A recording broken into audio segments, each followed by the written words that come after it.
ഇന്നൊരു ഓലനാണ് ഉണ്ടാക്കുന്നത്. അതിന് വേണ്ട സാധനങ്ങൾ: ഉണക്കപ്പയർ, മത്തങ്ങ, പച്ചമുളക്, കറിവേപ്പില,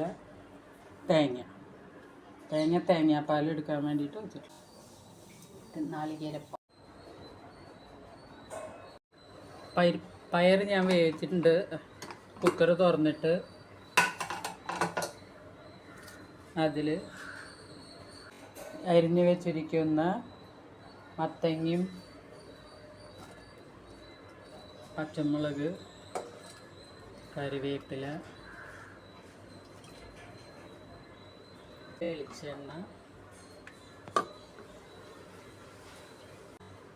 കുറച്ച് ഉപ്പ് ഇട്ടിട്ട് വേവിക്കാം.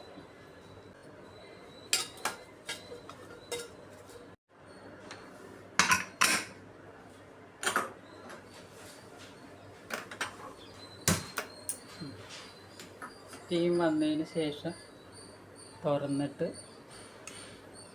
നാളികേരപ്പാലും വെളിച്ചെണ്ണയും ഒഴിച്ച്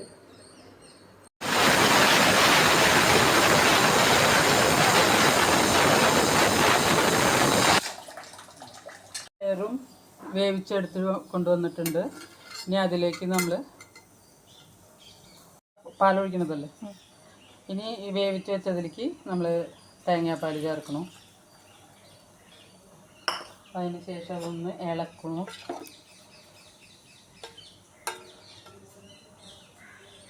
പിന്നെ നമ്മളതിൽ കുറച്ച് വെളിച്ചെണ്ണ ഇട്ടിട്ട് ഇനി കുറച്ച് കറിവേപ്പിലയും കൂടെ ഇട്ടാൽ നമ്മുടെ ഓലൻ റെഡി.